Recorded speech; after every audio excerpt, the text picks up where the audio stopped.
Du coup, on se retrouve dans la suite de l'exercice numéro 6, où on nous demande, en t'aidant du tableau périodique, donne le nombre d'électrons de valence, ainsi que la valence des éléments suivants. Du coup, ici, on va vraiment voir la distinction entre électrons de valence et valence. La valence des éléments, c'est ce qu'on avait vu auparavant. Du coup, ce que je propose, c'est qu'on tente de résoudre ça directement. Je vous ai remis le tableau périodique en indiquant la valence des éléments suivants. Du coup, on va prendre le cas du magnésium ici. Le cas du magnésium. Alors, on a, si on dessine la structure atomique de bord du magnésium, on a donc le noyau central, on a la couche numéro K. J'espère que j'aurai suffisamment de place, ça va être un peu tendu. On doit placer, on a 12 électrons à placer au total. Du coup, on a 1, 2, 3, 4, tac, tac. Du coup, pour le moment, au total, on a placé 10 électrons. 8 ici et 2 ici. Du coup, on a 10 électrons. On doit en placer 2 supplémentaires. Du coup, on va en placer un ici et un ici. Du coup, au niveau de la valence de l'élément, vu qu'elle se trouve sur la deuxième colonne, on a une valence de 2.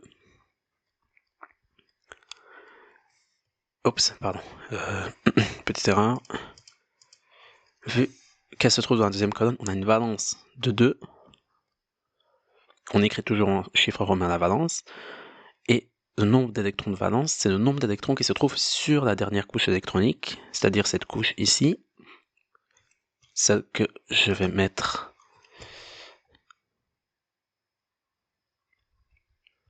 passer un peu en vert, même si c'est pas très esthétique, mais vous comprenez l'idée. Et du coup, il y avait 2 électrons sur cette dernière couche. Et du coup, on a donc ici 2 électrons sur la dernière couche électronique. Donc 2 électrons de valence. Je vais pas dessiner la structure de bord de chacun des atomes, mais vous comprenez l'idée. Du coup, dans le cas du lithium, première colonne du tableau périodique, du coup, valence de 1, et elle a un électron sur sa dernière couche électronique. Le carbone, j'avais dessiné la structure de bord de l'atome dans la première partie d'exercice. On avait vu qu'il y avait 4 électrons de valence, 4 électrons sur la dernière couche, et que vu qu'elle se trouve sur la quatrième colonne des groupes principaux, on a une valence de 4. Bon, le cas de l'azote, c'est un peu plus complexe. Je vais peut-être dessiner l'azote parce que ça nécessite. Du coup, l'azote. Je vais dessiner la première couche. On a 2 électrons sur la première couche, ça change pas.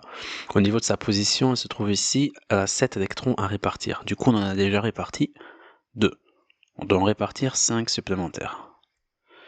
Du coup, 1, enfin, ça fait 4 au total, 5, 6 et 7.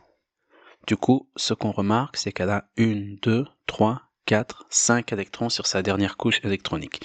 Du coup, on peut d'ores et déjà écrire 5 électrons. Au niveau de sa valence, j'avais dit ici que c'était un peu variable, ça dépend en fait. Ça peut être 3 ou 5.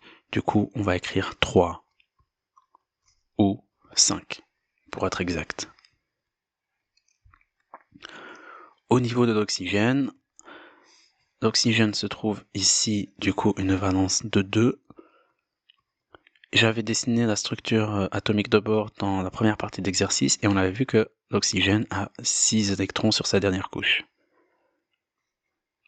Le chlore, valence de 1, et elle a 7 électrons sur sa dernière couche électronique.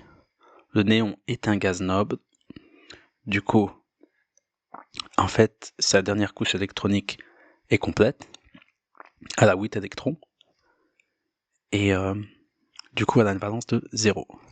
Je vais quand même dessiner le néon, comme ça vous visualisez d'autant plus, et ça vous fait un petit exercice en plus de révision de la structure atomique de bord. Du coup, le néon. Il y a combien d'électrons à répartir? Il y en a 10. Du coup, on en a déjà réparti 2 sur la couche K, qui peut en accueillir que 2 au maximum. Ensuite, on va placer sur la couche suivante tac, 4. Pour le moment, on a 6 électrons. On doit en répartir 10. 7, 8, 9, 10. Et on peut pas en mettre plus. Et on voit que la dernière couche électronique est complète à la 8 électrons. Et voilà. L'aluminium, codone numéro 3.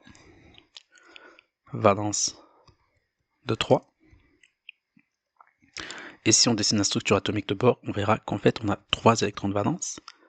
L'iode, eh bien, c'est un halogène. Valence de 1. L'iode se trouve ici.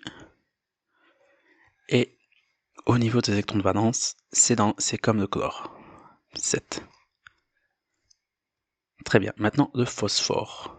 Le phosphore, si je dessine la structure atomique de bord, on aura une structure à peu près similaire au phosphore, à ceci près qu'on va avoir une couche électronique supplémentaire, mais sur sa dernière couche, il y aura 5 électrons.